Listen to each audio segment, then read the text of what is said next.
Hello, Lauren from Baseline. Can you hear us okay? I sure can. Super, thank you. Mm-hmm.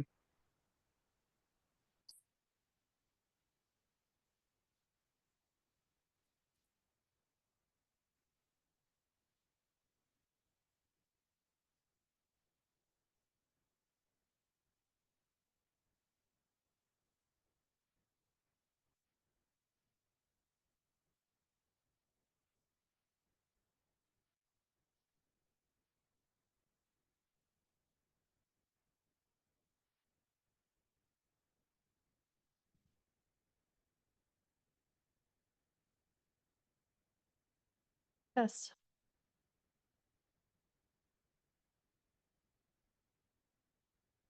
.30, bringing the mountain to order, in Green Mountain Falls.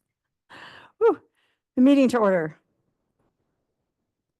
Roll call, everyone's here except for Commissioner Morales. Are there any additions, corrections, or deletions to the agenda from any of the commissioners or otherwise? Hi there, everybody. Can you hear me good? Yes. Caleb Patterson, town manager. Yes, I had these on earlier. I just didn't know if they could have went with another item, but I decided at last second to kind of separate them. I'd like to add discussion item 8D, discussion on Proposition 122. Okay. And then also 8E, discussion on Planning Commission roles. Okay. Thank you.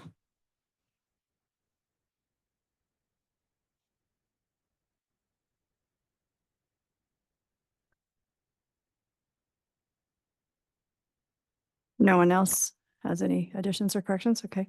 We're going to move on to the consent agenda, minutes from February 11th, 2025. I've reviewed, but I did not attend, so I don't have any changes. Do any of the other commissioners have any updates or changes? Did you want us to move to approve this agenda? Oh, okay. Yes, we can with, move. two additional- Pardon me. I so move, approve the agenda with items 8D and E added. A second. All in favor? Aye. Aye. Thank you, Commissioner Blasi. Okay. So consent, we want to review the meeting minutes from February 11th.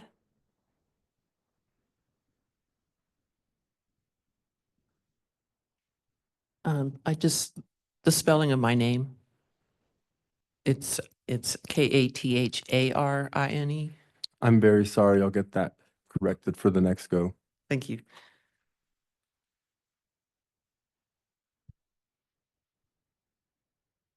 For item 6C, the appointments, it shows that Morales was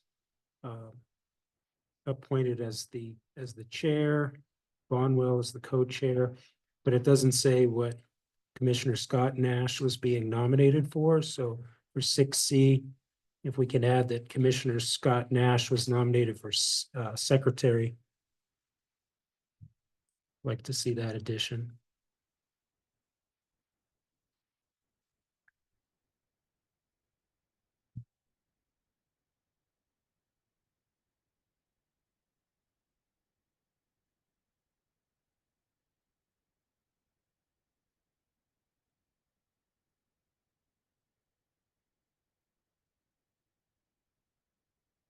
Okay.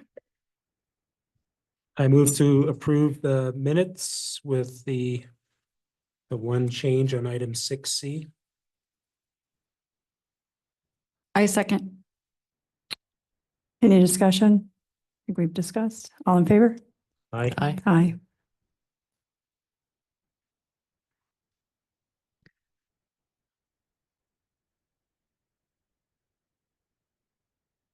Excuse me?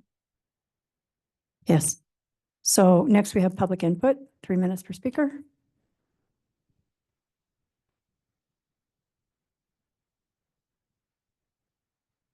Nope. I'm not seeing anything coming in from Zoom either. All right. So number 5, reports. first from the commissioners. Do any commissioners have a report? Commissioner Guthrie? It's kind of Yes,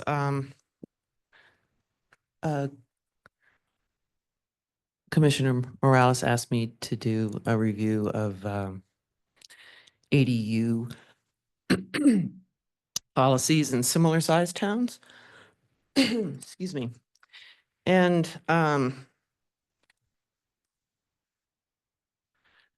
I don't know that I went down a rabbit hole, but I ended up with a list of things to consider.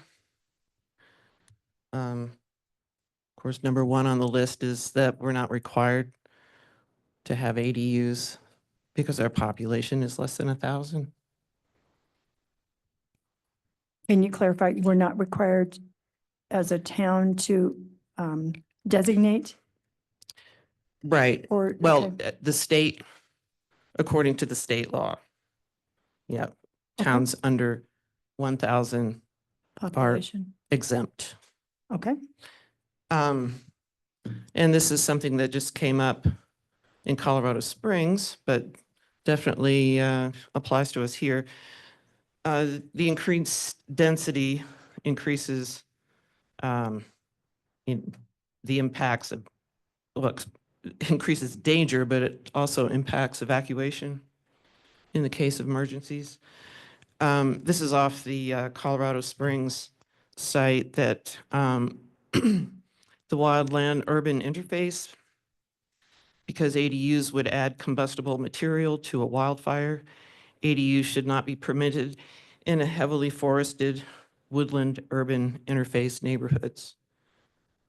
The recent large fires in urban areas in California and Mountain Shadows fire of 2012 here in Colorado Springs supports this argument. This is something else that came up in other towns. ADUs versus STRs. Short-term rentals, how do you monitor how the unit is used? How long is the minimal lease agreement? How would that be monitored? You know, would it be 3 months? Would that be the minimum?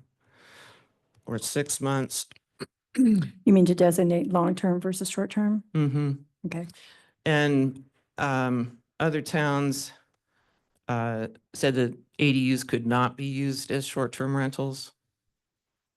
So I don't know how they monitor that. mhm. Also, just from talking to some citizens here, there's a valid worry that ADU construction could alter the aesthetic and the feel of the neighborhood and the town. Parking would be an issue, is an issue.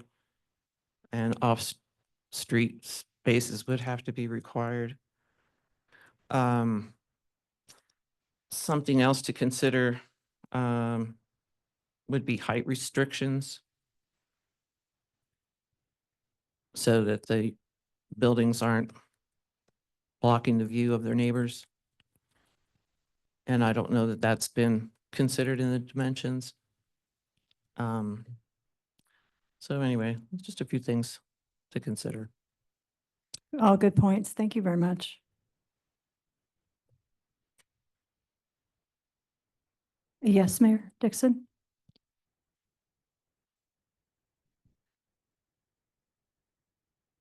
So at your last meeting, Planning Commission approved an ordinance to come in front of the board.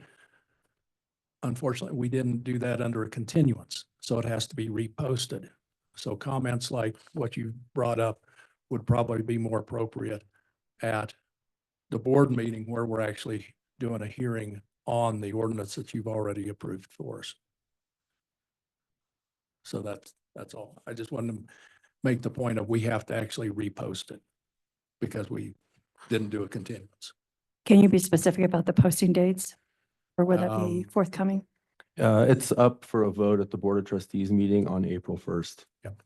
Okay,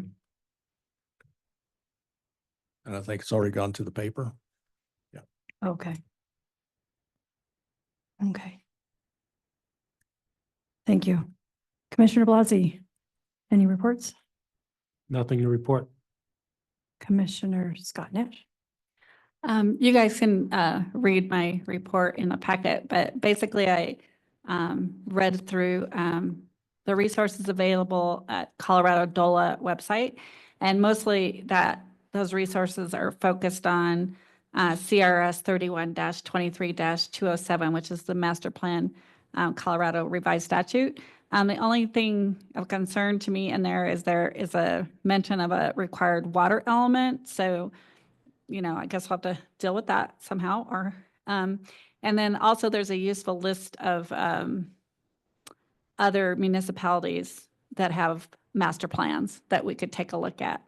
And then other than that, I pulled together a spreadsheet of all the goals and strategies from the comp plan for us to use as an organizing instrument for any work sessions. That's all I have. Thank you. And I do not have a report.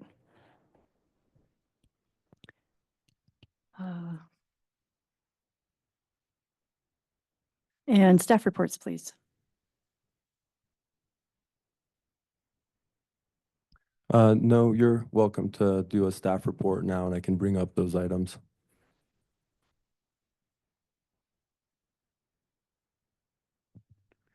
Right. So I guess I'll start on item 8C. I went ahead and looked over item 8C, and on the bottom of this packet, probably all the way to the bottom, I went ahead and added to this. So I looked at our comprehensive plan, and before I start to roll out this 5-year capital plan, later on in the year after I get the audit and everything figured out, get some breathing room, I'd like to get the planning commission sitting down, a little bit more, the board sitting down, and speaking a little bit more in depth on this. When I took I called them there was 11 items from the comprehensive plan. And the first one I had, and it was attract commercial growth. So on the attract commercial growth, I don't know, can you guys pull up that packet? I'm going to keep talking while they're doing it. But one of it was wayfinding. Want me to hold off? One of them was wayfinding signage. So on the bottom of your package, you guys can look at that. I'm going to start to go after that wayfinding signage for a grant. The other one was a small corner store. I've already advised the board that I have started to apply for a DOLA Ready grant to start to upgrade the marshal's office, and hopefully we can turn it into a corner store. The other one was annexing land. Now, this is going to be taking one of the things that we need to do as a municipality is adopt a 3-mile plan. And one of the things I'd like to see the commission and manager's office working together on is identifying those areas that we need to start annexing.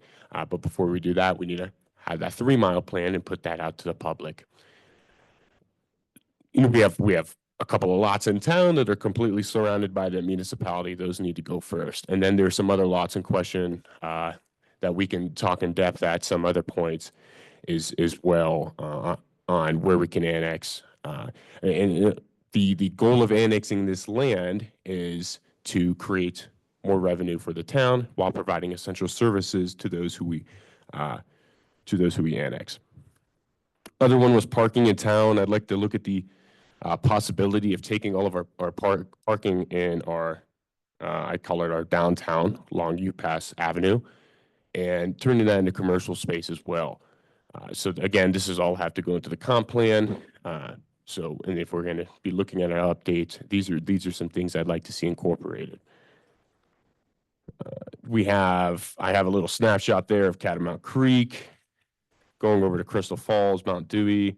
Last one you could probably ignore, which is that cell tower. Now, before I go to cell tower, those little white lines there by the trails are possibly even having hikers going up, parking closer to the trails, especially on that road.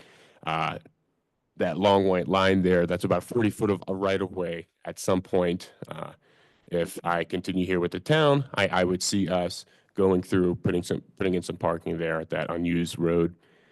The cell tower is another one that was asked for in the comprehensive plan. That'd be something I'd be going after as well in the near future. Now, we have a cell tower not too far from here. Could just take some adjusting to that one, getting in touch with those who lease that land and trying to see if we can fix service issues. So those are a few different items. I'm going to hold off on the additions to the agenda if that's fine. Yeah. Okay. Thank you all very much. Any questions? So I saw what you added to the packet with some graphics and some maps. When you say adding a small corner store, you said we can turn it into a small corner store, talking about the marshal's office. How would the town manage a corner store? Yeah, great question. Well, we wouldn't be managing it. What we would do is, what I would see is that we would refurbish this corner store, work on whatever needs to happen on that. And what we would do is own that but lease it, or we could sell it, right? We're left with the two options. If whatever, regardless of what we do, even if we sold it, we could put on the deed that it has to be used for these certain purposes. So there could be some deed restrictions on that deed and paperwork there. If we don't own it, we would own it, lease it out to somebody. They'd have to have it for that specific reason. We'd collect sales tax from it, and then whatever those lease proceeds, what I would like to do is we'd have to wait till we start getting those funds. But in my contrived plan would to have a economic development balance or a fund that all those lease funds would go to there, and maybe we start a facade grant that we would, that the town would manage. When the funds come in, businesses would put in requests to have their facades upgrade. We'd match that with a grant. So just finding ways to be more business friendly. So I like that you're thinking about that old marshal's office because it's been sitting idle for about 8 years, I think. I know that there were some challenges with the building, including, I think, some black mold and I think the sewer system. But I like that you're thinking about making that useful. Have you been involved with land annexation before? I have not. I'm always willing to try. Because you mentioned the 3-mile plan, and I'm just wondering, like, if the homeowners in the proposed annexation areas have a say.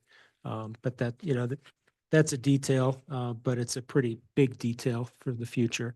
For the parking in town, for the hiking, you identified some areas. The philosophy, and I don't know, it's something to check with the Park Rec and Trail Committee on, but the philosophy was that the central trailhead in town would be near the businesses so that when the hikers come in, they can add to the traffic in the businesses after they go hiking. That's not to say that we couldn't have dispersed parking. That spot by Crystal Falls, I think that CSU owns, might provide some accessibility for folks who have accessibility issues and want to see a falls. But I think philosophy-wise, that idea might benefit from going before the Parks Rec and Trail Board and figure out what the philosophy is. Where do we want the hikers to park? It's been an issue in the past. I don't want to see a bunch of no parking signs in town. What I'd like to see is hikers park here, wherever that happens to be. I think it's a good idea to look at the parking and also to get the expertise from the Park Rec and Trail folks on that. Absolutely. Thank you. We'll definitely be taking that up with them. And just for a disclaimer, all of this is things I would like to do, not things that we absolutely will do. But thank you, sir.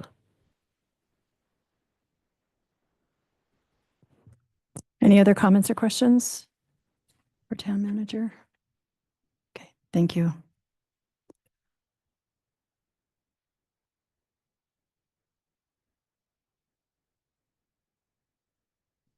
All right, 6 business, 6A.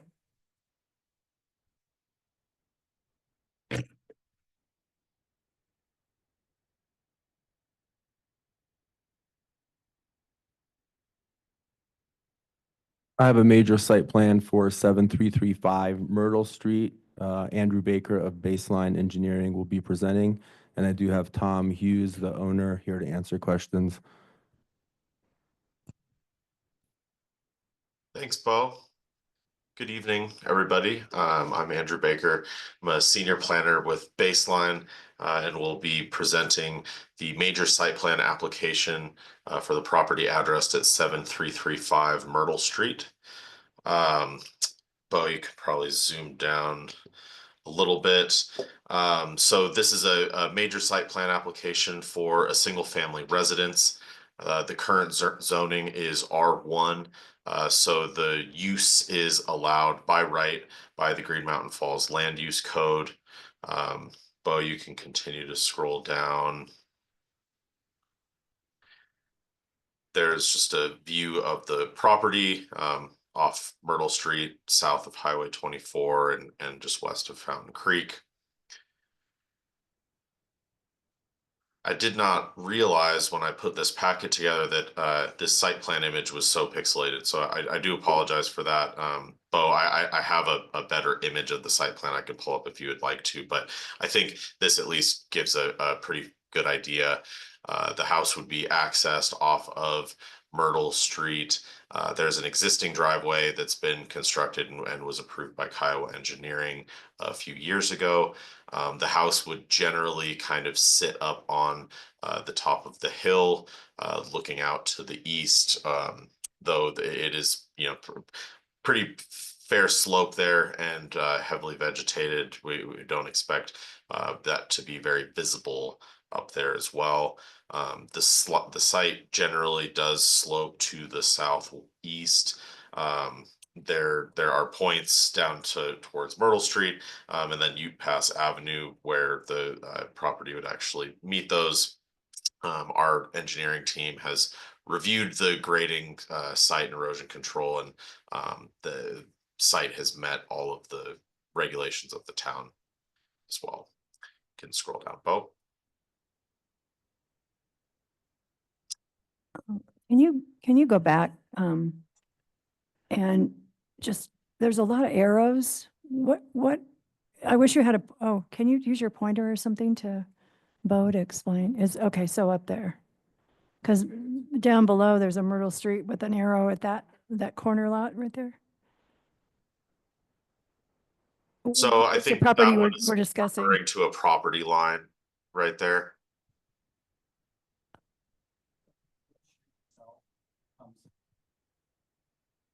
I'm just trying to understand the map and all the arrows, like where is the property, where is the building? Bo, do you want to scroll up a little bit? So the Sure thing. for Introduce access from the yourself. property itself. Oh, I'm Scott Blosser. I'm with Compass Architecture. I'm the architect that's been helping Tom through the process. I've been working with Andrew on the site plan approval as well. Okay, So Myrtle Street accesses from the west as well. It's not. that's all I needed. Okay. Okay, thank you. That's it. I mean, that's So, yeah, fine. So Myrtle is there as well as over here. There Mhm. is a sketch that identifies kind of a right of way that would cut through there. Mhm. But with the grading that you guys have, there's no way you'll ever be able to connect that road and make a full connection that comes there. So for the property access itself, it will be coming off of Myrtle from the west, not Myrtle from the south. Okay. Yep. And so that white area is what we're talking about up there. Correct. The white Okay, area up thank there you. is the current undisturbed area where the house would be going. Great, thank you. Awesome. Thanks, Scott, for that clarification. Bo, you can scroll down. This is just a snapshot of the zoning map. Once again, property located up towards the north side of the town, located zone R1. The property is unplatted, but about 7 acres in size.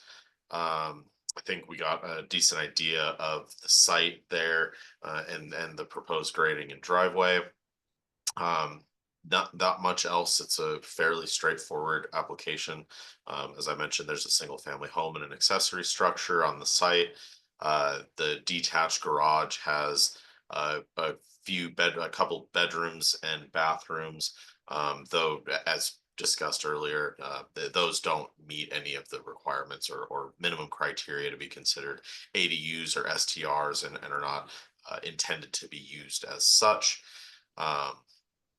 So based on the scope of the proposal and those findings of staff, we have found that this application meets all of the standards in the town of Green Mountain Falls, and we are recommending approval of this application. We can run through if you want to keep going. This just kind of runs through the dimensional standards. I mean, as I mentioned, this was all of these have been met.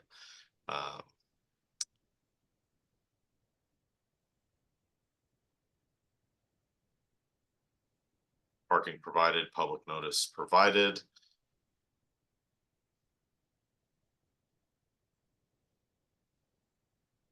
There we go, and found to meet all of the general approval criteria of a major site plan in the town code.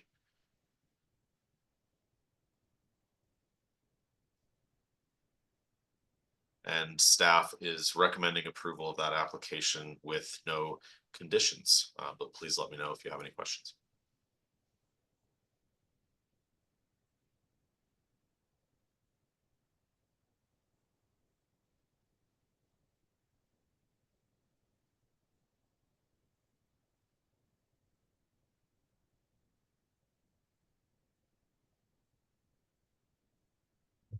I read it pretty thoroughly and I did not have any questions. I think it's pretty clean. It's a fairly straightforward application. Yep.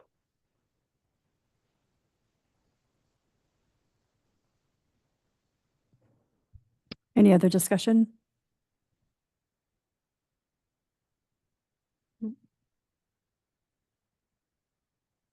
Entertain a motion. I move that we approve the major site plan for 7335 Myrtle Street. Second. All in favor? Aye. Aye. Thank you all. Have a good evening. Thank you, Andrew.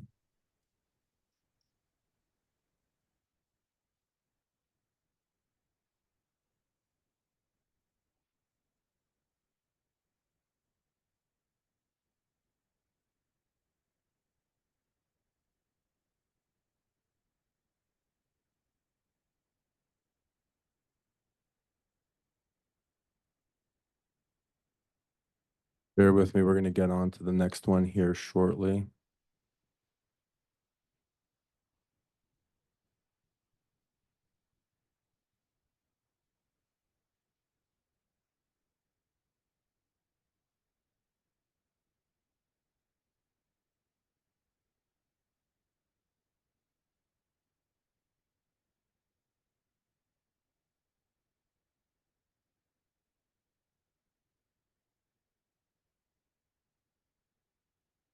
When?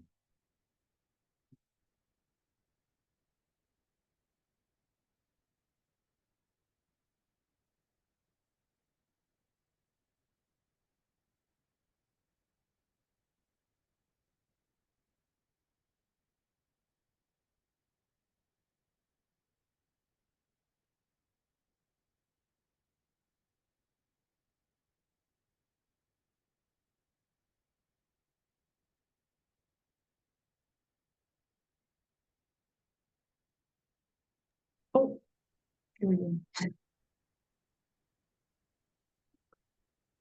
Up next, I have a minor subdivision at 10753 Mountain Avenue. Great, thank you. Good evening, planning commissioners. My name is Lauren Richardson, and I work with Andrew at Baseline. I'm an associate planner.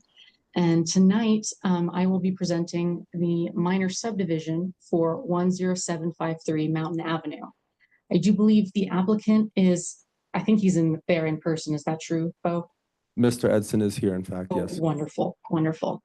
All right, and we can keep going down. As I mentioned, the project address is 10753 Mountain Avenue. The applicant is Curtis Edson. He's the property owner. The zoning is R1, low density residential. And what we have here is very straightforward as well. It's just a minor subdivision that combines 3 existing lots from the 5th edition of Green Mountain Falls. So it's going to be adding, can you go back up real quick? Sorry. It'll be combining lots 25, 26, and 27 of block 46, just to make one larger lot. If you want to go down just a tad. Staff recommends to the Planning Commission that they approve a minor subdivision for 10753 Mountain Avenue. A little bit of background for this application. The property owner and applicant was wanting to add a detached garage, but because these lots were not combined per the code, they would need to be combined to make that detached residential garage permitted. So that's how we got here. We can keep going down. Here is the location off of Mountain Avenue, and the assessor already shows it as all one large parcel, so it's works out. Go down a little bit more. Yep, as I mentioned, it is R1, so single family homes are permitted within that zoning district, and this application does not propose any changes in use. You can keep going down. A little snapshot from the zoning map there. Existing conditions, there is an existing residential structure on site. Can we go up just a little bit? Sorry about that. Yeah, so each lot is about 0.17 acres in size. In total, it would be about half an acre combined. Okay, and so for the subdivision review, staff did use the criteria from the code. Can we go down just a tab? Yep, there are no public improvements required with the subdivision. There is currently a single family home. And then if these 2 drawings down here just show the existing lots and then the proposed larger lot. Pretty simple. We did also consult the comprehensive plan just to make sure that it does meet the intent of the comprehensive plan for Green Mountain Falls. You can go down. We'll keep going. So it did meet all the general approval criteria. You can keep going down. We can go down to that end of that table. We did not find any adverse impacts that would happen with this small subdivision. And the code that we, go up just a bit. Yep, section 12-54B3A was the additional criteria for a minor subdivision. So we did look through this and we found that it meets this criteria and there were no negative effects associated with it. So you can keep going down. All right. And in summary, yeah, Curtis Edson has submitted a complete application for the review of a minor subdivision for the purpose of consolidating 3 lots into 1 lot located at 10753 Mountain Avenue. The application is in general compliance with the land use code without conditions. Thank you. I can answer any questions if you guys have them. Mr. Edson, do you have any comments or anything else to present? Not at this point. We'll wait till the next part. Oh, okay. Okay. Do we need to discuss part 2 or approve these? I don't have the agenda in front of me because of the pages. Is it the, okay. All right, great. Okay. Anybody have questions for Mr. Edson? I do not.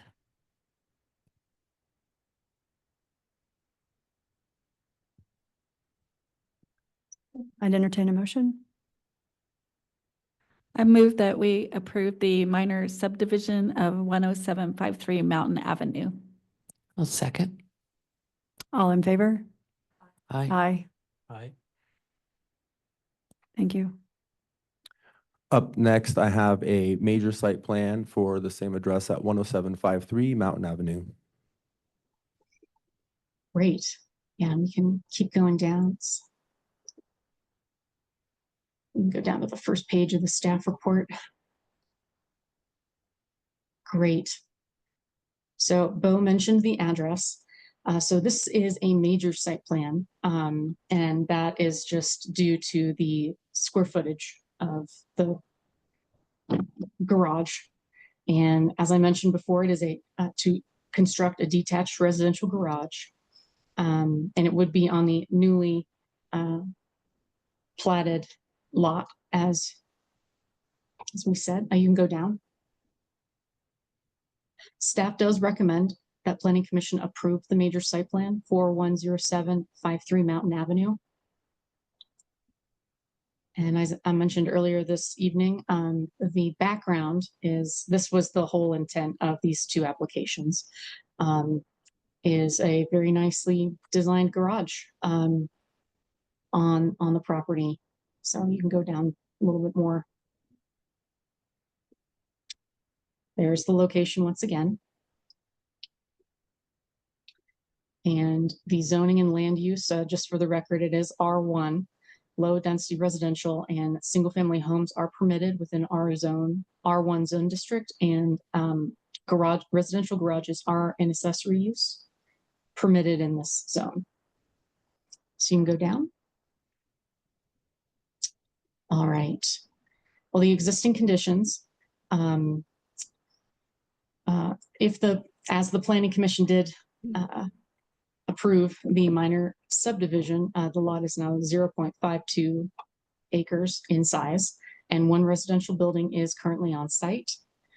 Staff did review the dimensional standards and the section for major site plan review in the code. You can go down. Thank you. And as you can see, everything was in compliance. Yeah, no issues there. If you can go down to no additional fencing is proposed. It's not located in a floodplain. No signs are proposed. No additional parking required for this. You can keep going down.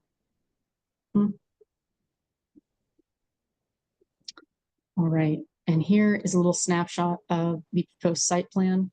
So the red, I do believe, is just the area of disturbance when they're doing construction. So if you look at the square within the red dotted line is the proposed garage. And then the existing residential structure and deck are located outside, and they're the second largest rectangle on the screen. All right, we can keep going down.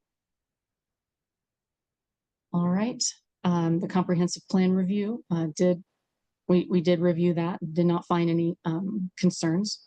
Public notice, section 12-52H was completed.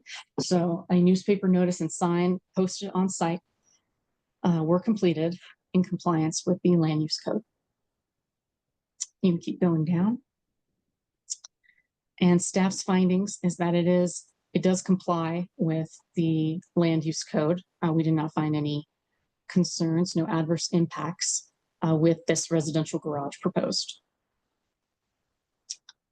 So in summary, the applicant Curtis Edson has submitted a complete application for the review of a major site plan for the purpose of constructing a detached residential garage located at 10753 Mountain Avenue.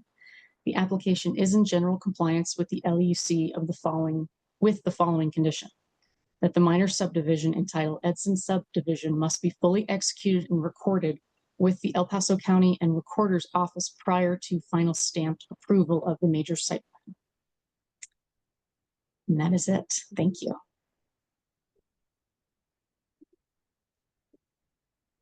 Mayor Dixon.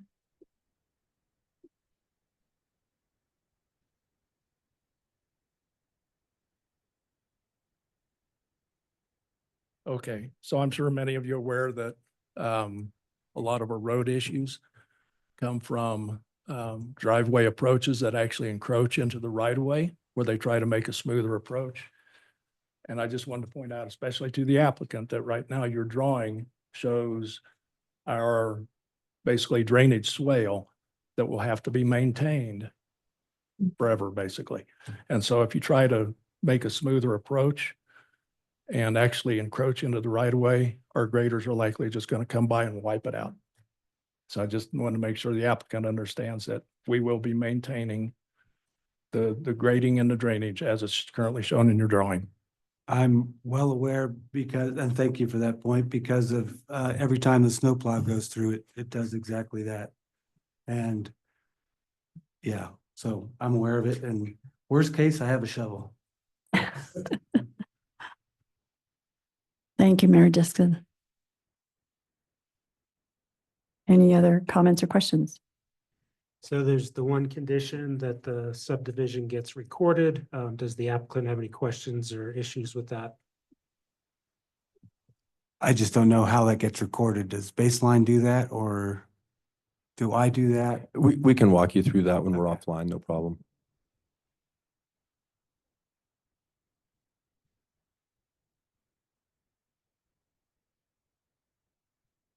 All right, if no other comments or questions, I'd entertain a motion. I move to approve the major site plan with the one condition as noted. Second? All in favor? Aye. Aye. Thank you.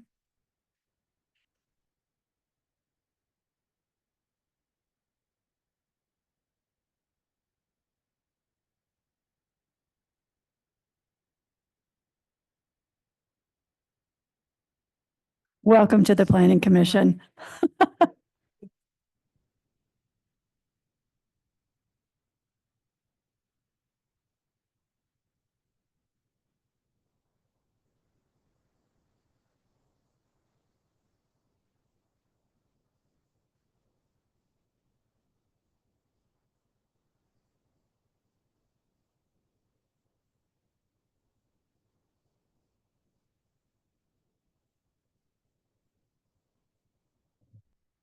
All right, thanks, Bo. I don't have any correspondence, and the next item is discussion items. Okay, 8A Comprehensive Plan Update. Discussion? So, are you okay if I lead the discussion? Yes, please. Okay. So we'll wait for Bo to get the proposal up there. But a little background, what we'll be discussing is a follow-on and update to what the Planning Commission proposed and what the Board of Trustees approved last year. We get off timeframes, so that's going to be one of the big things. And it's basically, I worked on this update with Shelley, Scott Nash, to propose an addendum to the existing 10-year comprehensive plan. And this would have multiple benefits when we go to rewrite the comprehensive plan in several years. This will be a fresher baseline to start from. Ultimately, it could lead to saving money, and it would give both the Planning Commission and all of the committees a little bit of experience in going through a rewrite or an addendum. Specifically, the addendum would look at three goals, starting with the town vision. Right now in the comprehensive plan, there are 5 or 6 competing visions. I've discussed this with a couple of folks who are either current or former Planning Commission members, and it doesn't seem like the right wording, and it seems confusing when we're going in 5 or 6 different directions. And so one of the goals is to reconstruct the vision for the town with one overall vision from which all of the goals and tasks and implementable parts of the comprehensive plan will flow from. The second goal is to review the current progress of the comprehensive plan. The town manager kind of gave an update tonight on some of his ideas. And I think that's great because we don't want the comprehensive plan to just sit and collect dust on a shelf. But there is an implementation portion of the comprehensive plan. And Shelley did some nice work. I don't know if we can go to the spreadsheet that she constructed, but she did some nice work breaking the comprehensive plan tasks down into different parts of a spreadsheet that can get divided up into the right committees. So some of these are fire mitigation related. Some of them are Parks and Rec related, and some are Zoning and Planning Commission and Land Use related. And so some may be valid, some may no longer be. But yeah, this is the product that Shelley developed. It's a really good, thorough starting point, and it can give a status update and then some recommendations. Can you zoom out a little bit on the column heading at the top? Yeah, so the status, is it ongoing? Is it still needed? Is it still necessary? Each of the committees can make a recommendation if it's still valid or it needs to move forward, and then a ranking system just to highlight to the trustees some priorities. And this would flow into the capital improvement program, which is where we put our money where our mouth is. And so this would be a way to help with the CIP and with the town budget to kind of rack and stack budget priorities and what we can afford and if it aligns with the vision of the town. For PC discussion, and that's goal 3, is to develop and prioritize a feasible capital improvement program. And I think the town manager is looking along those lines too. So I think these efforts would be complementary and ultimately inform the budget process for 2026. Now we get into the timeline. It's a fairly aggressive timeline because the deliverable to the Board of Trustees would be November for them to approve the addendum, kind of the update to where the comprehensive plan is. It's aggressive, but I think that would be most useful because that can give the trustees some benchmarks to look at when they're looking at the 2026 proposed budget. What that means for us as planning commissioners is starting in April. If you scroll down just a little bit, Bo, for PC discussion, yeah. If we and town staff are able to meet up to twice a month, this is not a new construct. Back several years ago during the busy summer application timeline, it was not uncommon for the Planning Commission to meet twice a month.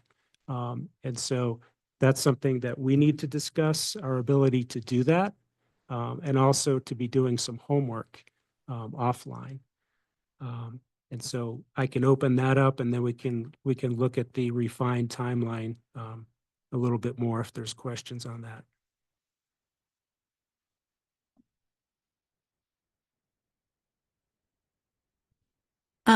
Well, so we meet twice a month as planning commission, and then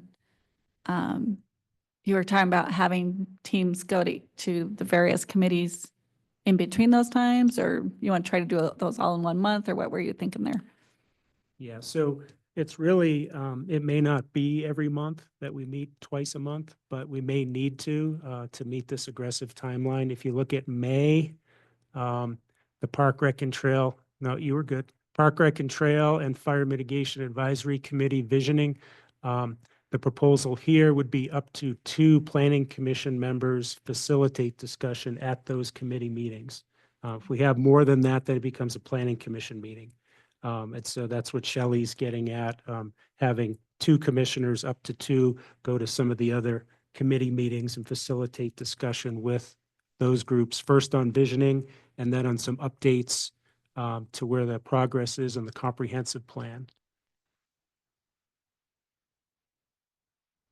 So let me just clarify. So we would do our visioning first in April and then kind of assign it to the other committees and then have a discussion with them. Is that? That's So correct. they would- Yeah, so the way it would work is we do our work first. We tee up a few visions after we look at our comprehensive plan, do some homework, look at visions from other municipal comprehensive plans, come back with what we think works and what doesn't work for our situation. And maybe we decide we don't need to rejigger the visions. But I think whenever you're doing a planning effort and you have more than one overall vision, it begs the question, what is the priority? Where do we want the town to go? So the the sequence would be, we do our work, and then we go to the committees and get their feedback. And then there'll be two sets of public engagement, one for the visioning, and then one for the ultimate addendum to the comp plan.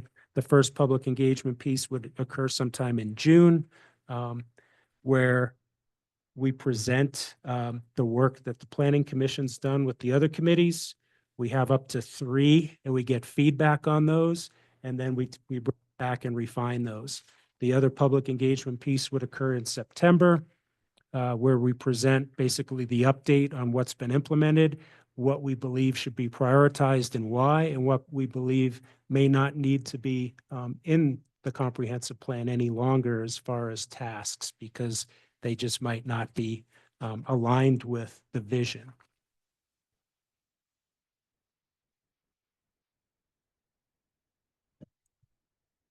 That sounds pretty good, but I'd like to hear, I think, from town manager, because at the BOT meeting, you had made a bunch of suggestions that may dovetail with some of this. Yeah, I'd like to seek some clarity, maybe dumb it down just a bit for me if you don't mind. So you were speaking in reference to the new comprehensive plan. You were saying having 1 or 2 members from the Planning Commission take these suggestions on what they want to keep or get rid of from the comprehensive plan, take that to the committees, and then the committees will either add or subtract from your ideas and bring them back to you. Is that correct? So the first phase would be looking at the vision. And that's something that the Planning Commission will start, and then we'll get feedback from the committees, bring it back and refine it. The second piece is that matrix, the spreadsheet that you saw that Shelley developed, piecemealing that out, sending the appropriate portions of that to the appropriate committees, because they're the experts in the status of fire mitigation, park rec trail wayfinding, and land use. And so we would get the expertise from the committees, all updating the spreadsheet. We do the overall update, present it to the trustees as a interim update, and they could see where we're at and what's going on for work. So this has nothing to do with capital. I just want to make sure I got this right. This has nothing to do with the capital improvements plan. This is just updates towards the comprehensive plan that you would like to see the board adopt. So, Bo, if you scroll up just a little, goal 3.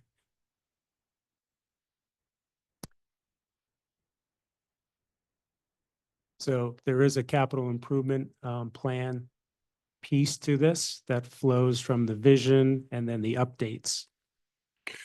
Yeah. Okay. So I don't mind the recommendations to the board of trustees. I'd need you guys to, at the end of the day, I'll take your guys' suggestions, but I'm going to have to funnel that through and rank myself on what I think would be where the highest or lowest priorities. Not that I love dissemination and I absolutely want that. And I couldn't thank you any more for wanting to do that.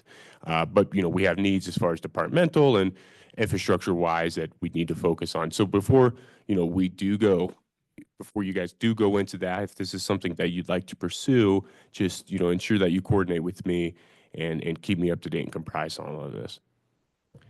Right. I mean, this won't be done in a vacuum. And yeah, we're obviously going to need details from Public Works, from Public Safety, and from the office here as well on priorities. But yeah, so that will occur. I may not have listed staff on here, but I guess that was understood, but I'm glad you brought that up. But yeah, this wouldn't be a full effort without town staff input as well.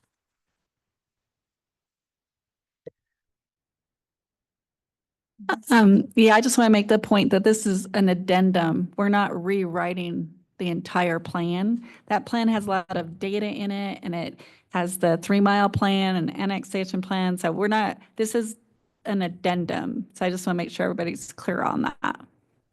And I know that Caleb, you've read through it. I appreciate that. The plan is about 100 pages long. The plan cost $100,000. Okay, $1,000 a page. So we want to update it, do what's kind of smart and relevant for us, and also hope to save money in the future so that we start from a fresher baseline a few years out when we have to do the rewrite. But this would be kind of an interim addendum update to what's existing. Yeah, I love that. Thank you guys for hatching down on this. Yeah, just keep me comprised. Let me know what you guys are thinking, and then I'll give you my feedback. That way we can work together through this. Thank you. Thank you. I just have a question about the way things are categorized. I love that you put public safety and emergency services at the top. So just to be clear here, that spreadsheet is verbatim out of our comp plan. I didn't change anything. Okay. So that's just our starting point, Catherine. But yes, I think that we do what we want here from here, but that is verbatim, just pulled in order right out of the plan. So I see that evacuation, emergency evacuation strategies is down at the bottom in transportation. I just think it might get lost down there. I was looking for it. No, it's fair. Well, I think that's getting at that, yeah, we have such dispersive vision and it's and a lot of this is redundant, I found actually. Uh-huh. There's a lot of redundancy here. So I think we were going to if we meet twice a month, or is it a working session? What's the right structure here?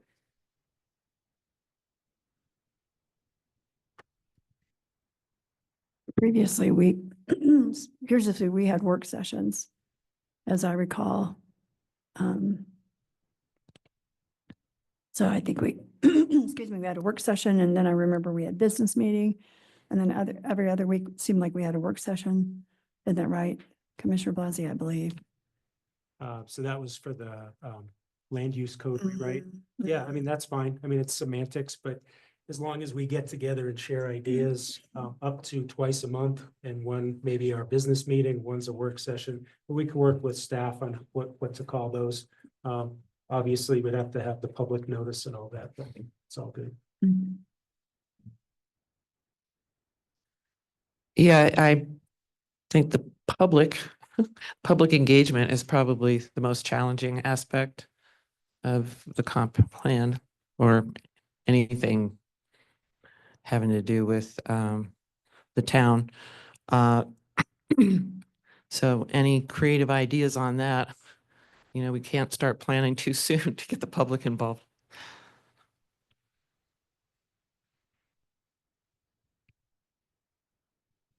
Thank you, Commissioner Blasey. That sounds great. Agenda. So I guess what I guess it was listed as a discussion item.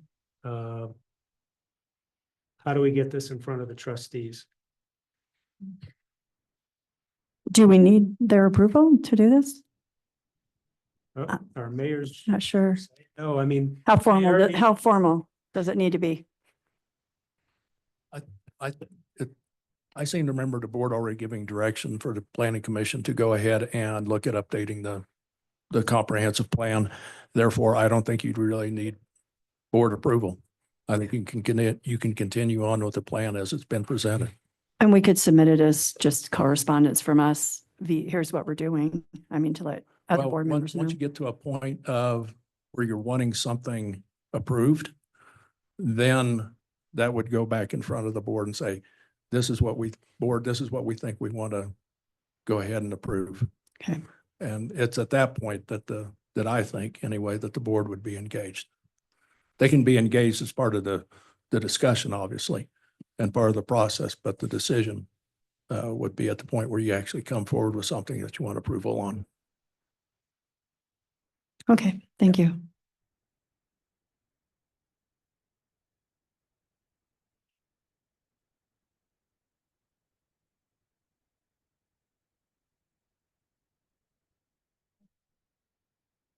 Is this the next step on agenda?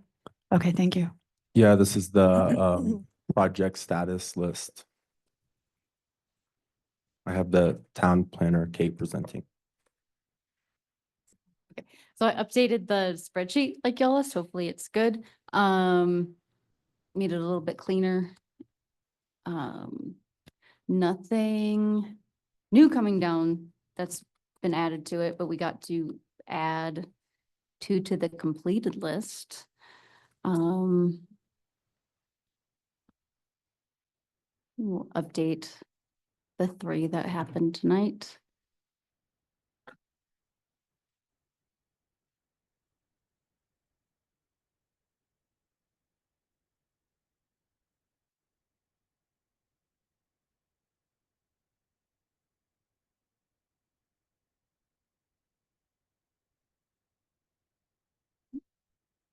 We have nothing new to add to the spreadsheet that's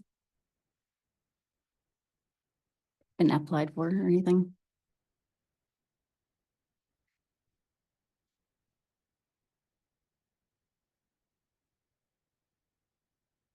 I think if you scroll to the right, there's more notes and next steps and that kind of thing.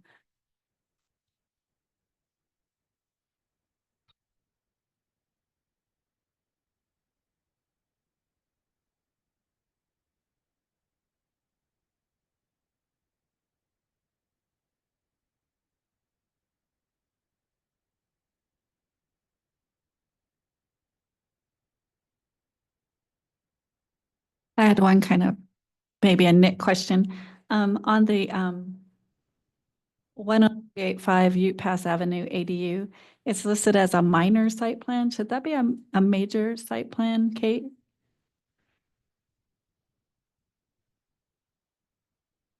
No, it's on hold. Well, it's just, in the second column from the left, Yeah. it's listed as a minor site plan, so I don't know if that was just a pullover from previous data, but it just seems like anything involving an ADU would be a major site plan, so I just thought I'd mention it. Okay, I'll look into that. Good catch.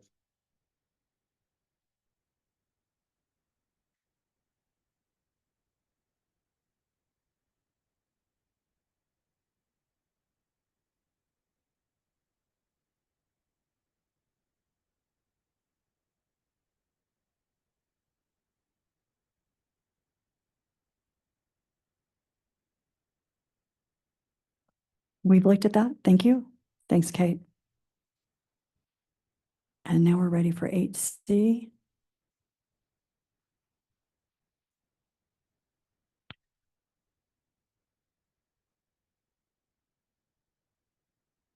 Project list. Oh, I see. Okay. Then we're ready for 8D, ABCD.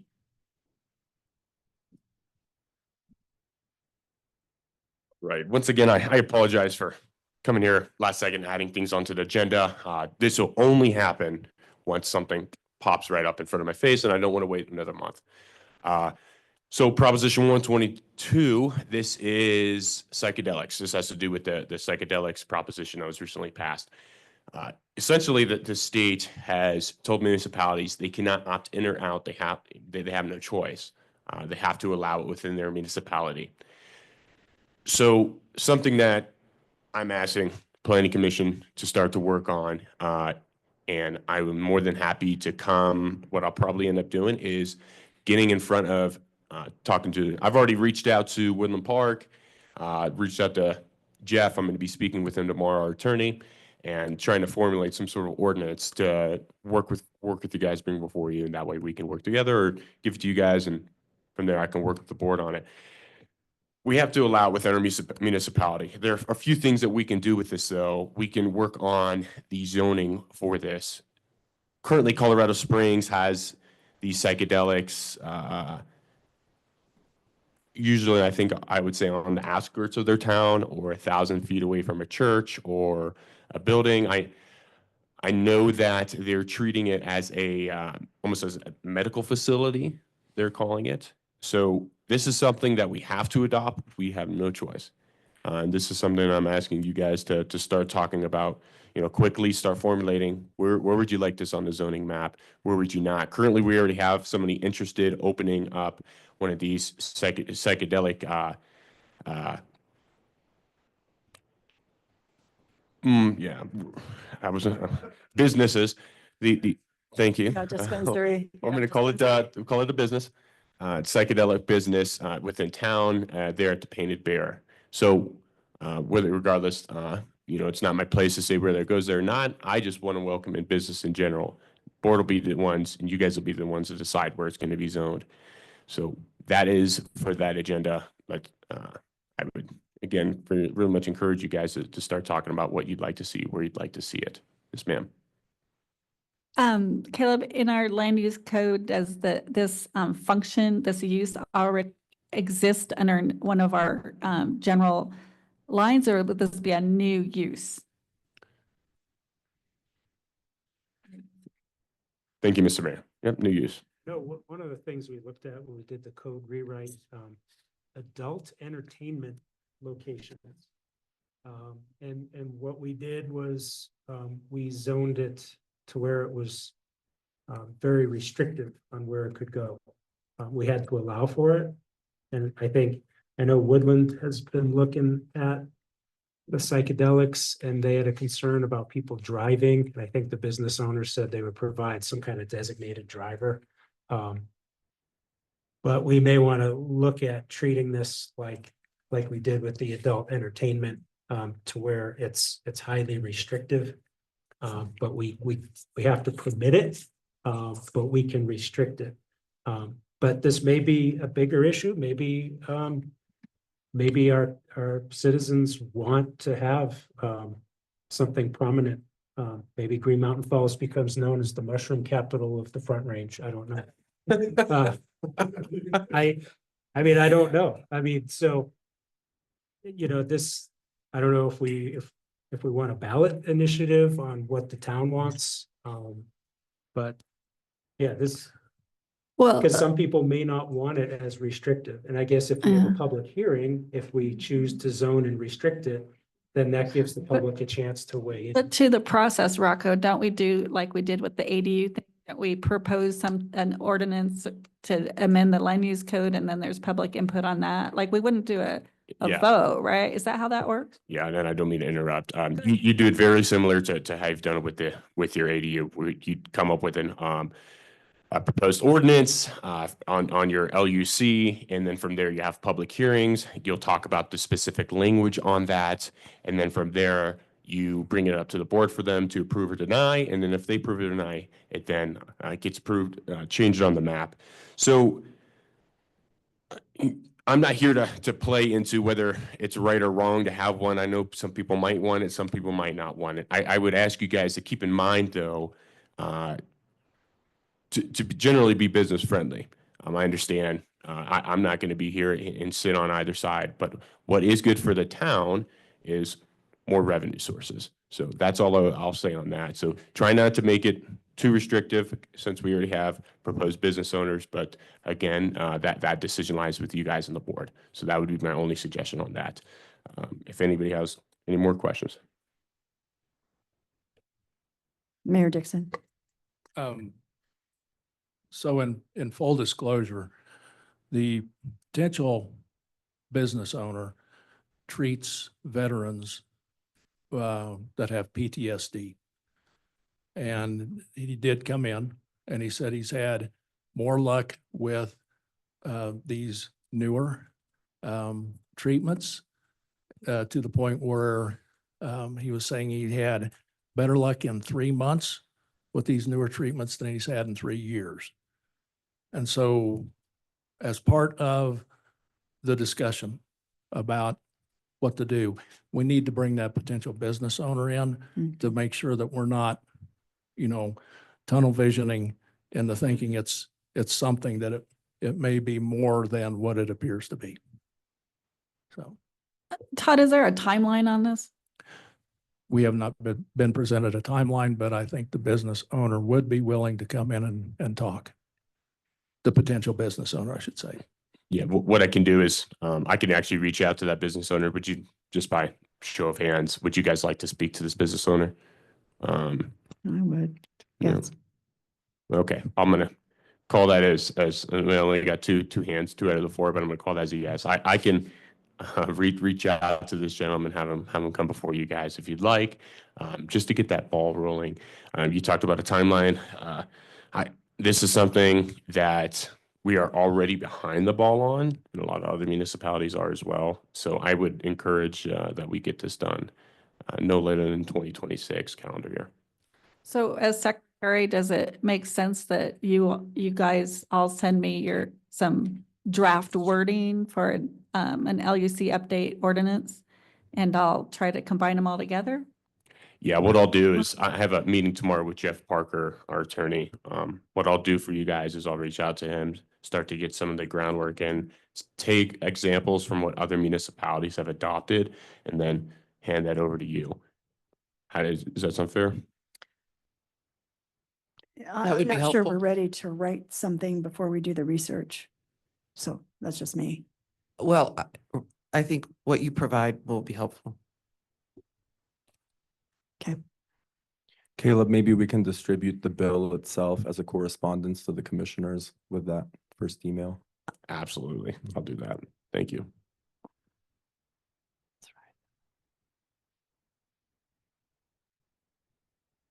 Does that conclude 8D? Yes, ma'am. Thank you. Okay. All right, and when you're ready, you can present 8E.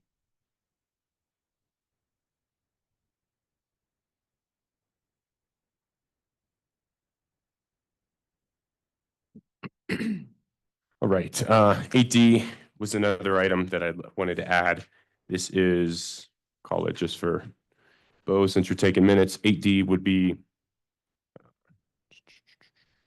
Planning Commission roles and responsibilities. So this is kind of something that I looked at within the first week of being back there in the room, and something that I really wanted to mull on and chew on before I even brought it to you. I've had enough time to look over that, be sure of how I wanted to present it to you guys. And so what I'm going to propose is a give and take. Again, this is just a discussion item, right? No decisions. Take away the minor and major subdivision reviews from the Planning Commission. Now, why would I do that? There's a few reasons why I do that. One is efficiency. I think that I know that we already have the planner, and currently what we could do is ensure that the planner looks over the documents, ensures that it is approved or is allowed through, like any other building department would, our code of ordinances, and then from there we take it up to PPRD and let them handle that.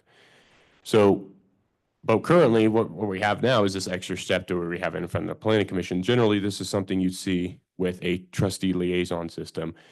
One of the negative effects now that we have with it is that it's going to take a longer time for an applicant to come in and get a minor subdivision approved to their home or a major subdivision approved to their home, rather than just trying to be efficient, keep it in-house, give it over to people. Hey, it matches our code of ordinances, great. It matches building code, awesome. Go ahead, build.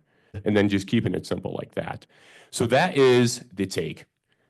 Now, I know that might be a little bit of a bigger pill to swallow, but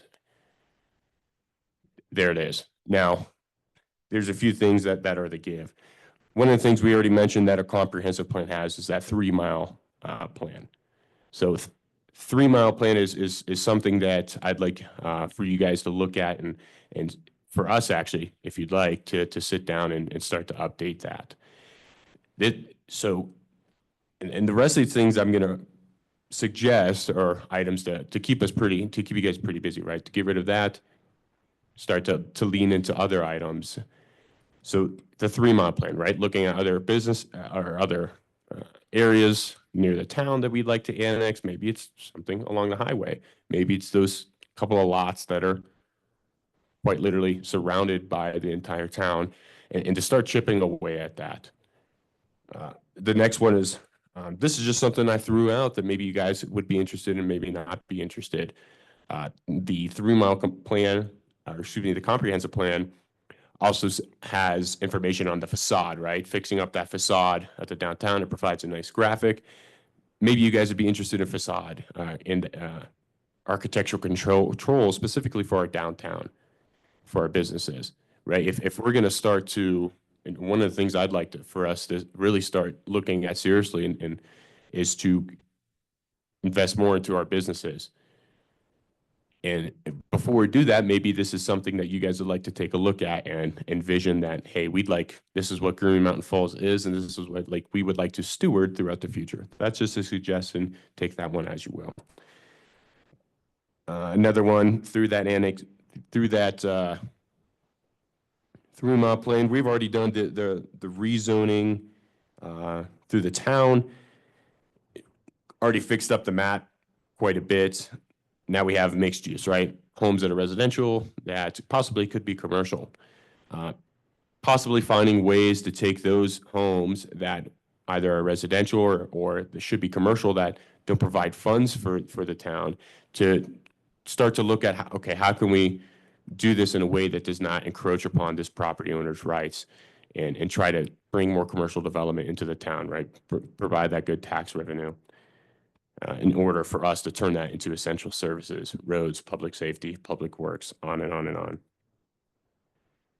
And really that would play into prioritizing areas for commercial development.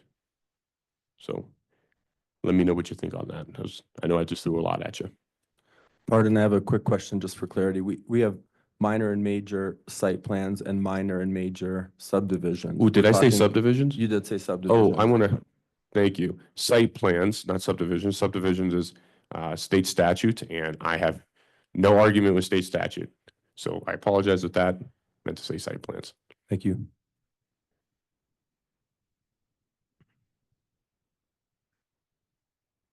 So how would that work then? This is a land use code change, right? So if we did that, then the approving body for minor and major site plans would be staff, and the appeal would be planning commission? No, Board of Adjustments.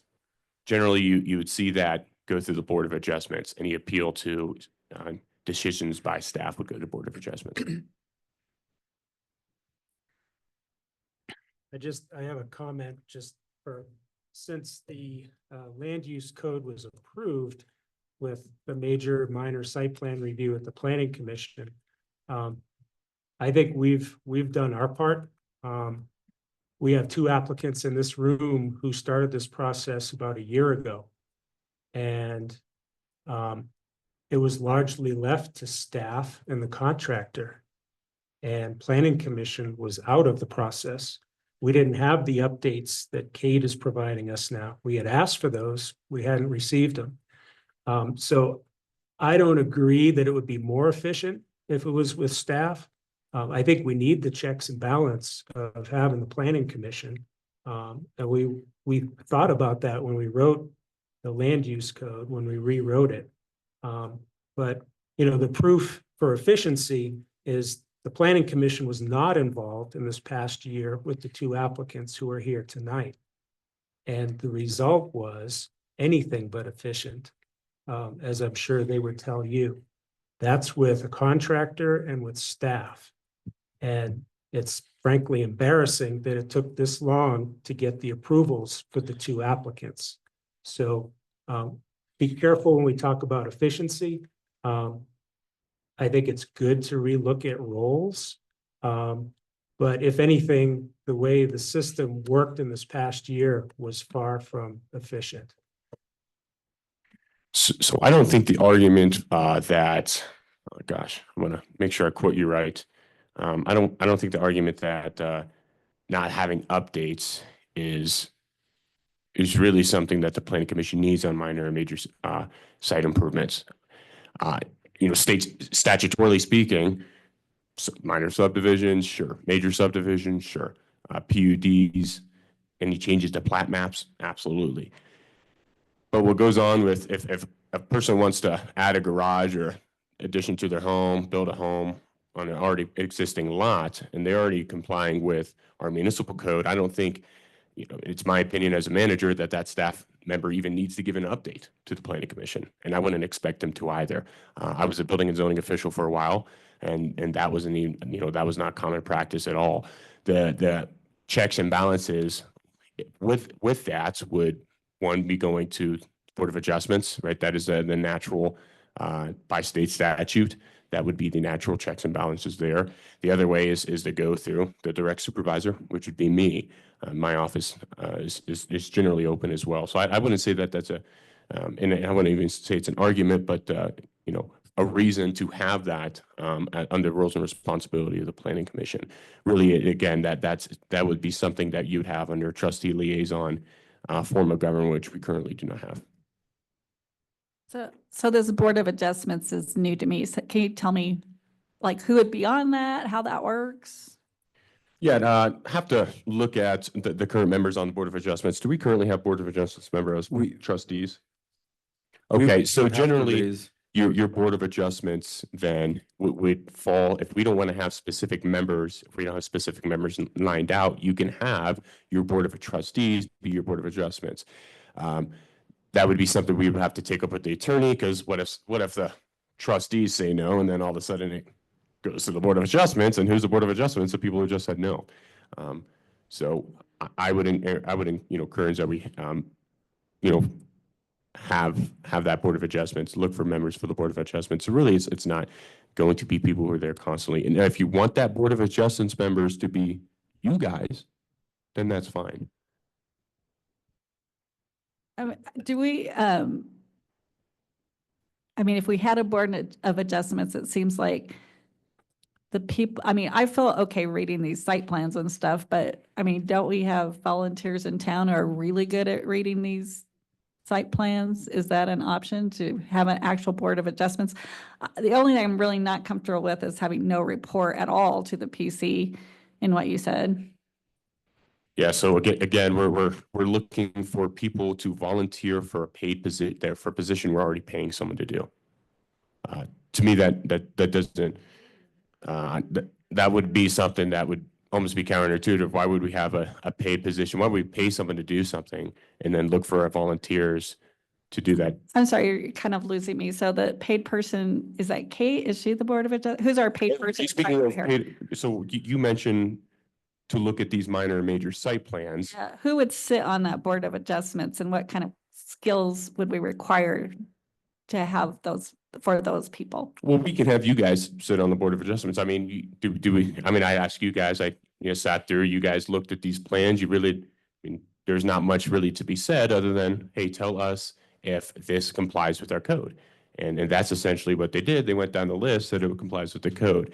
And there really wasn't, other than the one question you had, ma'am, really wasn't much questions about the site itself. So currently we don't have that. And if we're to go out of our way to find someone that does have that, almost seems like we're taking an extra step to me. I may be able to help here a little bit. There's a chart in our land use code. I think it's section 712, maybe. And if you're either a decider or in the appellate body, you can't be on the Board of Adjustment. So most applications move through Planning Commission, and then the board becomes the appellate body. Yeah, So thank you. I think it would preclude you potentially. Thank you. And I appreciate that very Yeah. much. That's what I'll I have mentioned to the check, board at but, first. yeah. And I probably should have stuck to that. So thank you very much. So yeah, there you have it. Thoughts, questions? Paco, I know that you don't look too pleased with that. Well, when the Planning Commission was involved in the land use code rewrite, we put a lot of thought and effort into what the appropriate levels were, with the assumption that the stuff that Planning Commission wasn't going to be doing for approvals, town staff would. Now, your predecessor chose Baseline as a contractor to do the work that Planning Commission envisioned the town staff to do. That's resulted in some delays and a much added cost to the applicants. So it hasn't been implemented the way the Planning Commission envisioned. I think we need to, instead of looking at boards of adjustment and removing the authority of the Planning Commission to review the site plans, I think we need to just look at the whole process and figure out how we can save the applicants money and find the efficiencies that you're looking for, so we don't have people waiting months on end, waiting for approvals. Yeah, that's a good synopsis of that. And generally, I would see that by, and the answer I come up with that would be to now that we can work on that some, to see what that middle ground would be. But generally, I'd see the planning commission, out of that process. You know, especially as a manager, if we're going to pay someone to do this, then it should follow under that office, and the office directs the manager's office, and especially if it has to do with building and zone, or building rather than the zoning. I know you're tight in generalities, but who's the paid person? Is that you? So I know, I'm serious, like, so we're talking about, Kate right so now. Kate is our paid person and she would be, but, and then is she also the Board of Adjustments or? No, okay, so, I don't know who the Board of Adjustments is in this theory here. okay, so I'm going to start from the beginning. A person wants to come in and either put in a fence, which is a minor, right? A pretty minor site improvement, or do an addition to a home, relatively, like just say like 400 square feet, right? Major, minor improvement. They come before the town staff, say, hey, planner, this is what I'd like to do. What would you think? The planner would go over a checklist saying, this is what we need to look at. And as long as you're good with, as long as you follow through with this and you have this completed, we're then going to take it to the next level. After you pay this fee, we're going to take it to the next level, send it to PPRD. PPRD receives it. They say, okay, you're good to start building. Maybe there's some building inspections involved. From there, they get a certificate of completion, certificate of occupancy, and from there it ends. Now, let's just say the person comes in and staff is making them do something that's not in the municipal code, but that we generally think that should happen. So let's just say it's a problem with a setback, right? Off the wall. We are requiring to have a larger setback that's there. That person then would go, let's just say if they wanted to go straight to the Board of Adjustments, they could, or they could do it in my office, get it sorted out. But following municipal code, they would then go to the Board of Adjustments, the appellant body. Thank you very much, Bo. And then they would say, look, this is the situation. This is what's happening. We need you to overturn this decision. And that's generally how it would go. Yeah. Sorry, we still don't know who those people are on the Board of Adjustments and they're volunteers or paid. Would they be? Yes, And so they you would be just- volunteers. It's you can say be the equivalent position. I would say equivalent. They'd be people just like you, right? Come in from the town. They'd have to be reside within the town. All that other stuff.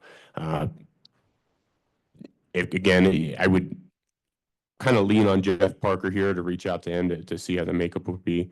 But usually, I would say if we don't have those volunteers or we're a little unclear right now, I would say that would be the Board of Trustees then that would take that and overturn that decision. Well, you also said Board of Adjustment, then said, oh, well, yes, thank you, appellate. So I got confused. You're using both terms. Yeah, the appellate body is just a fancy term for decision maker. Yeah, that's in layman's terms. Okay, that was a general term. Thank you. So yeah, different applications are reviewed by either the planning commission or the board. So right now, for example, an easement goes straight to the Board of Trustees. And then if that were to get appealed, I think it would go to a Board of Adjustment in their code. I have to check that. Do you? Yep, that is a true correct. story? Yeah. And they can So- always sue us. So it sounds like we need a Board of Adjustment formed. We need to form one. Correct. And Anesh, she's speaking behind me. She said it's in the law, and she's absolutely correct. So yes, and these are cart before the horse before the cart. What would you like to do first, regardless? So is the Board of Adjustment personnel, are they appointed and then approved by the Board of Trustee? Yes, that's correct. So, And if you can't have enough people, some of the board members can go on there as well. so we could put something on the town site. We need a Board of Adjustment. Like, Yeah, that's correct. That, I mean, really, this is something I'd be taking up with the board. This would be agenda item for the board, so you guys don't have to necessarily worry about that. What you guys would need to, again, bringing it back to the minor, major site improvements. That's what we need to focus on. So in that table with the decision matrix, so what does come to Planning Commission? Anything on that table under this new model you're proposing? I'd have to look back over that model since it's not right in front of me. Unless I look at it right now, I mean, I'd say rezoning, subdivisions, but really anything prescribed by state statute, I'm not even gonna touch. But it would be those minor and major subdivision, or not subdivisions, excuse me. Minor and major Site plans. site plans, thank you. That would then go to staff. How would public input play into this scenario? There would not be any. I wouldn't see the need for it, to be honest with you. If we wanted to, sure, but really, this is an internal process here. Yeah. Would you guys like, I mean, would you like public input on this? What I was talking about is public input on the site plans. Yeah, so no, that's a big no for me. Okay. Absolutely. And there's a reason why I think it's a big no now. Let's in a huge I would say almost a conflict of interest, especially if that person happens to be your neighbor on the same street as you, whatever it might be. You could look at that and facade of their building and say, well, they have stucco, I don't like stucco, but then pull something else out and say, well, they're setbacks, this way or that way. And you could say, well, a member who was hired to do that job, or you could say that the planner could do something similar. Regardless, I don't generally think it's a good idea to have a volunteer citizen group going over major and minor site plans. So adjoining properties, owners are not notified about any changes? Why? Why would they? I mean, at the end of the day, if that is your property and you want to build a house on it, what does your neighbor have to say about it? As long as the drainage is the drainage work is there, you're following your setbacks, you're mining your own easements, what is your neighbor? Neighbor has no say on that.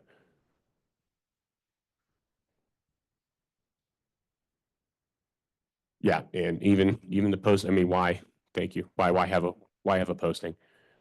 What is there to argue? I'm not arguing. I apologize. I'm getting on the rant here. I mean, really just to be devil's advocate, because Yeah. there have been ways of doing things, and if we're changing that, we're changing more than just the role of the planning commission in Mhm. your suggestion. Yeah. I thank you very much for that. And I apologize. I didn't want to. I think Act that- alerting people in the immediate area to a disturbance. And then having this body review major and minor site plans and giving people a chance for public comment all equals transparency. That in the model you're proposing, when things are done behind closed doors at town hall, you have that perception that transparency has gone away. And so that's one of the issues why I think we need to open it up for public comment and hear what people say. This body has written the land use code. This body has written the comprehensive plan. We are the specialists in this. And so you already have town staff pulled in many different directions. We may have a planner, but we have a planner, we have a baseline group, we have this group. I agree, that's too many groups, but I don't see planning commission going away. I see some of the higher priced options going away. Well, thank you for that. Look, regardless, we have anything that falls under staff. At the end of the day, would be your manager, your CEO's decision. I mean, that rate dissemination, that's the reason why we have it. There's a reason you guys had your processes the way you've liked it. There's a reason why I'd like to move to these new processes. I don't think it has anything to do with transparency, sir. To be honest with you, I don't think it's anybody's business what you want to do. As long as you follow the municipal code, it is no one's business on if you want to build a house, even if, whatever it might be, as long as it follows the municipal code, as long as it follows building code, that has nothing to do with transparency, and it shouldn't be anybody else's business. And that's just not my own politics. That actually protects us as a town, I would say, more than anything. And I wouldn't say it's behind closed doors at all. You could say the same thing for PPRD, right? Well, they're doing their building review for behind closed doors. How do we know that these houses are up to code? Well, you trust that body to do their job. So I don't think it has anything to do with transparency, to be honest with you. So would the Board of Adjustments be meeting publicly, or is that a closed process? They are public meetings. Generally, you'd have that person, the complaint. I would even venture to say, and I could be wrong, that there could be a public hearing on that as well. But they're really a quasi-judicial body. They're a quasi-judicial body. So I still have, is there anything in state statute that describes that adjustment board? That is correct. Yeah. I mean, I guess we would probably want to read that. Maybe Bo could send us that statute. I'm still a little concerned about getting qualified individuals on that. Yeah, so because we're such a small town. Yeah, absolutely. This will be something I'll be taking to the board on the Board of Adjustments to see what they'd like to do with this. So.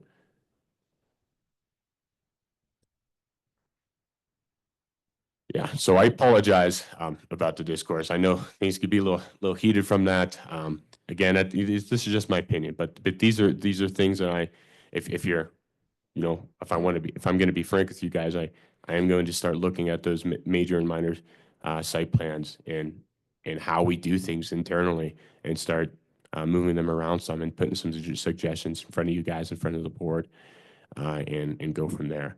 Now, again, it is absolutely not to take your guys' roles and responsibilities away and just start stripping it away. It's really to take something here and then get you focused on something else.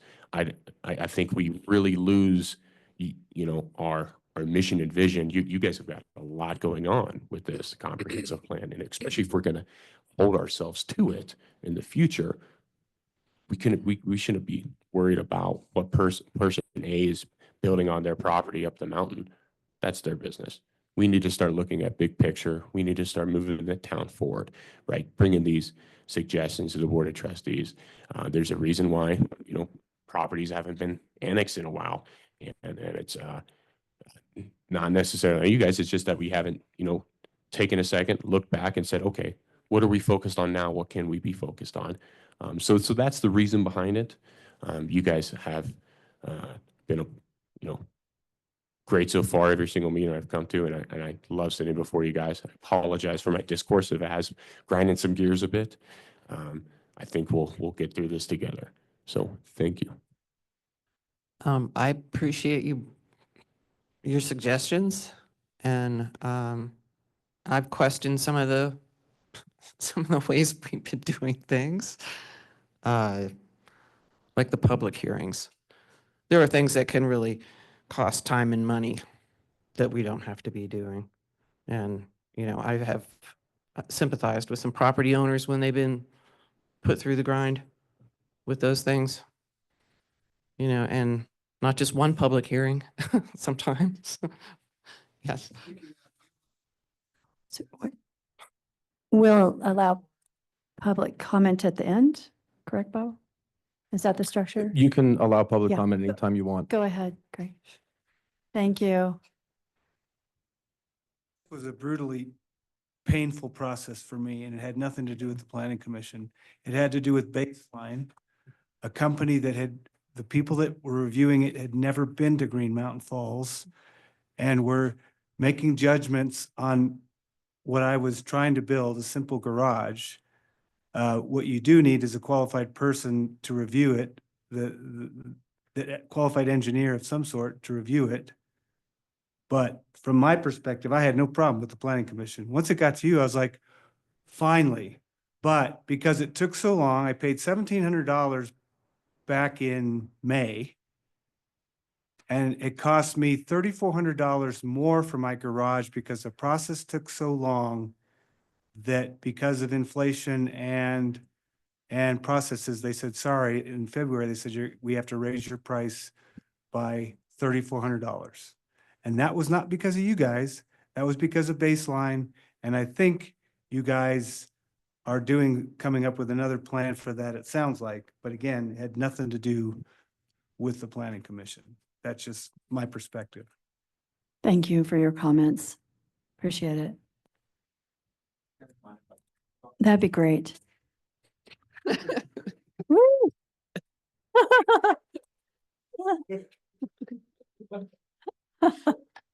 So, as I said earlier, my name is Scott Blosser. I'm an architect. I've been practicing for 14 years. I've been practicing in Colorado for a decade now. Going through the process with you guys from the submittal, we actually did our original submission in August of 2023. That was before the current process had been approved.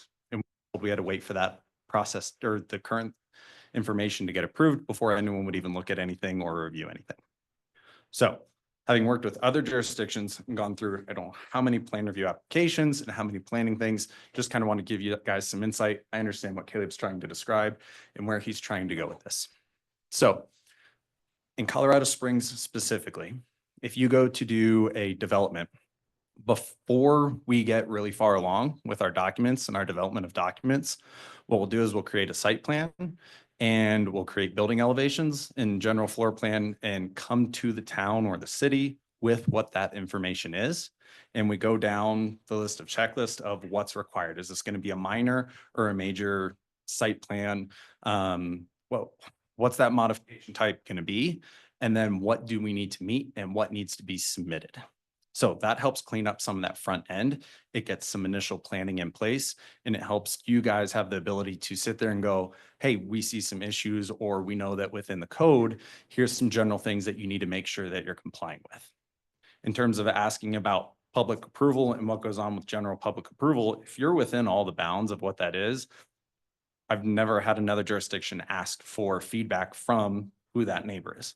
Now, when you do a full development plan within Colorado Springs, there are posting requirements and you do sit there, you have to post signage. There is opportunity for public input, but there's a point where the city steps in as well. And the city says, we understand that, but they're within their rights to be able to build this. They're within the materialities of what they're allowed to do. They're within the occupancies they're allowed to do.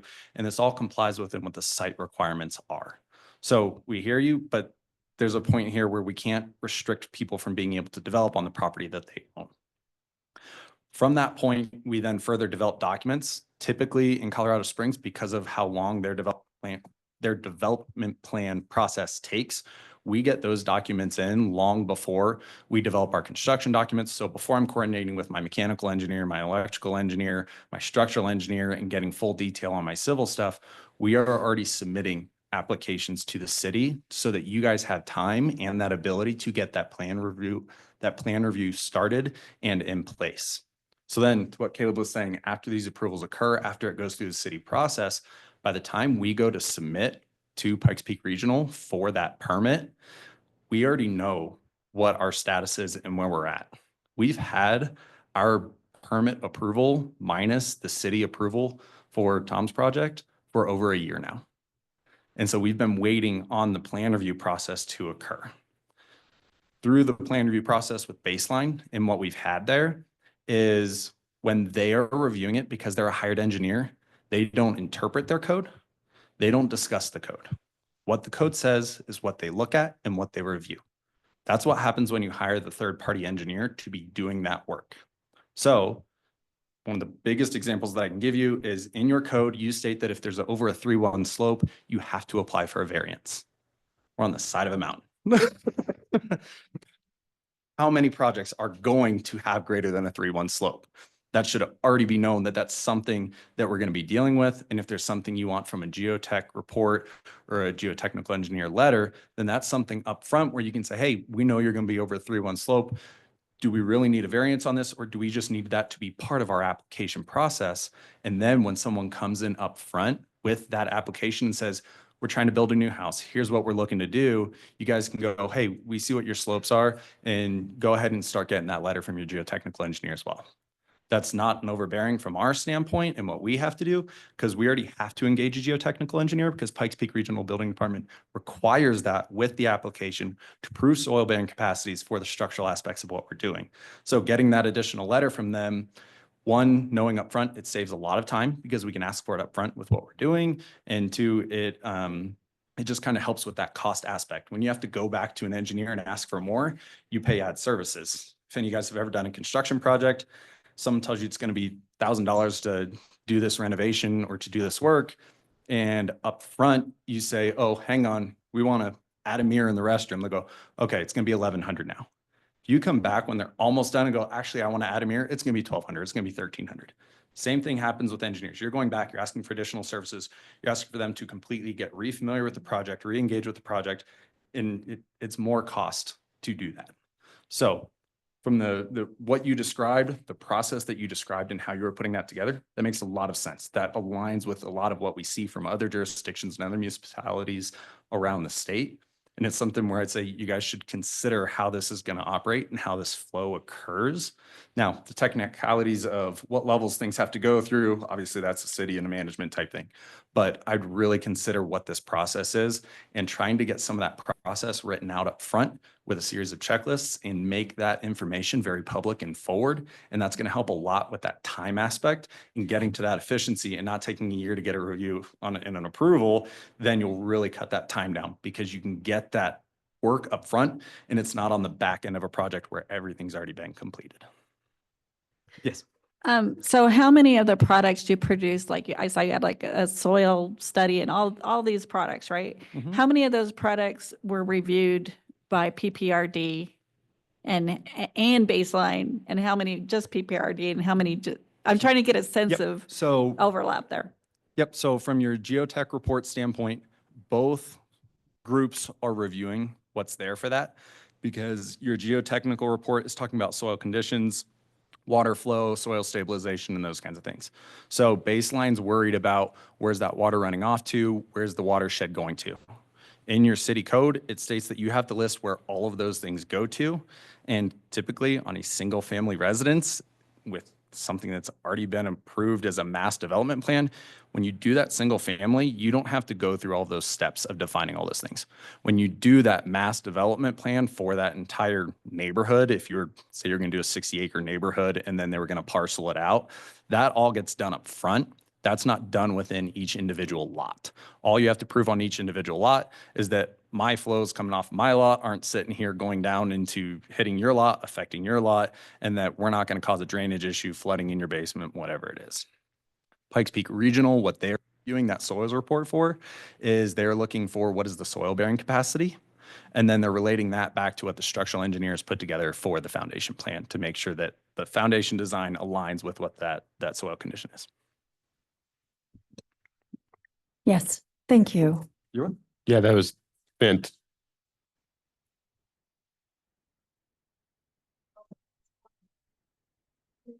When you're proposing that site plan, who do you meet with? Is it a committee like this? It depends on the municipality. Some municipalities do have a committee, some have an individual member that you meet with. So in this case, if the board had one individual or it's, hey, who's available this week to meet with someone? I've had different types of things. It just depends on what the municipality is and how they're set up.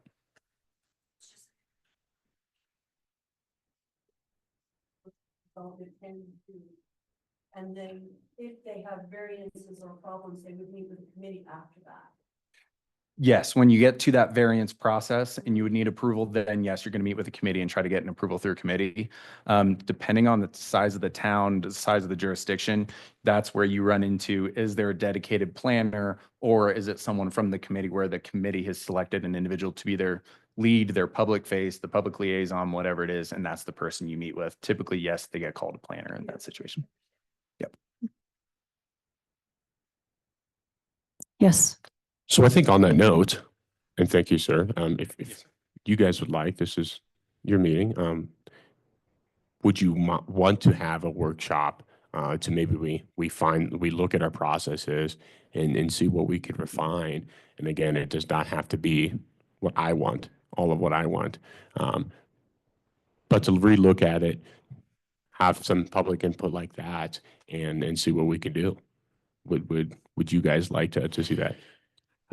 I'd like to put it on the agenda myself, but.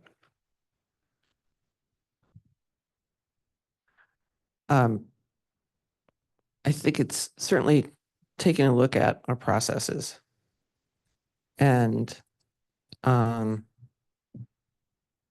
know I might be the only person on the commission that that's concerned about property lines, improving the property lines in applications, but you know, we have problems when that doesn't happen. Maybe not every time, but yeah, it just seems like that should be a requirement. And I know it's not, I know it's an added expense, but it would certainly avoid Yeah. some issues. And to agree with you and what Rocco said, even that gentleman, you know, having that baseline, right? That almost that third party, maybe there's ways we can find some efficiency with that. But Yeah. generally what, again, just to bring it back to at least what my added agenda was, is really, I was just trying to see if we can focus on more of the big picture items and not be too concerned in at least what I would call little picture items. So, or some small picture things. So, thank you. It doesn't sound like anybody's in favor of this, of another subcontractor like Baseline. I mean, you know, it's in their interest to milk a project. So, yeah, you know, I've, you know, a lot of times when I work with subcontractors, I'm amazed at how much time everything takes. Yeah, absolutely. Get that figured out. And I mean, again, this is not, I can ask to put something on the agenda if you'd like, and I could do that now, but I would like some sort of response from you guys to at least get a feel for the room some, but would that be something you guys would like to explore? Is there any of the planning commission members? Yeah. I know your answer. I mean, I said my piece. I mean, the ink is not even dry from our land use code that we spent a year rewriting at expense to the town. So again, I don't think the planning commission is the inefficiency in the process. So that's my piece. Yeah, I hear that. Regardless, so even if the planning commission is not the inefficiency and we have to do a change to the land use code, that would have to flow through you guys. So not that I necessarily disagree with that. If you guys want to continue doing that, but also get into, you know, some other items that I mentioned earlier on 8D, then that's just fine. But I would like to start to look at our land use code, see what you guys would think would be the inefficiency, and then we'll talk about it and see what we could do to clean it up. Would the commissioners like me to add this on the agenda as a future discussion item? Yes, I think that's a good idea. I've brought up this table from chapter 7 in our land use code. It's table 5.1. Sorry, I misspoke earlier. This defines some of the rules that we were batting around. The way this works, so a minor site plan, it is required for a pre-application conference. Staff is the deciding body, and you guys are the appellate body, and there's a public hearing required. Major site plan has to be published, posted, staff reviews. Sorry, I'm like right in between here.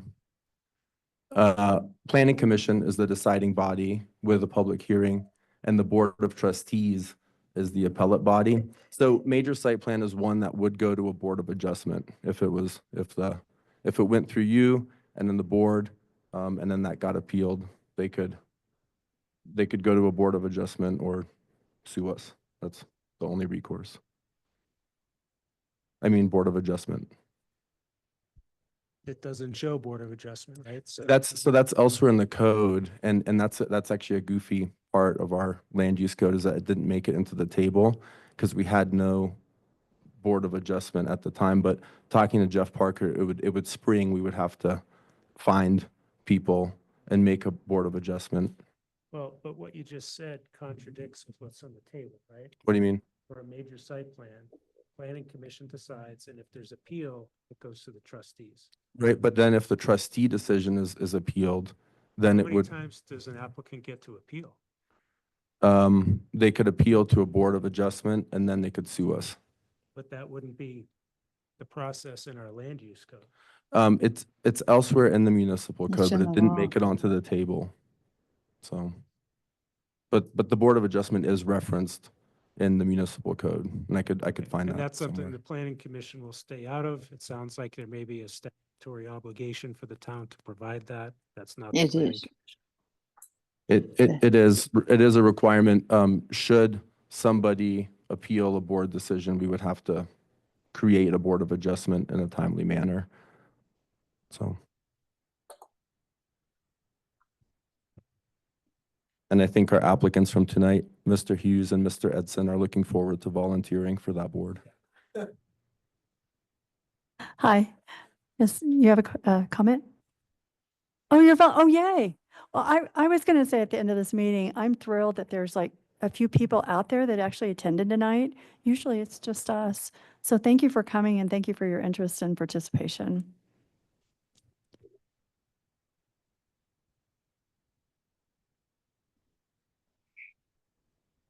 Okay. In the interest of time, if there's no other discussion, I would like to adjourn the meeting.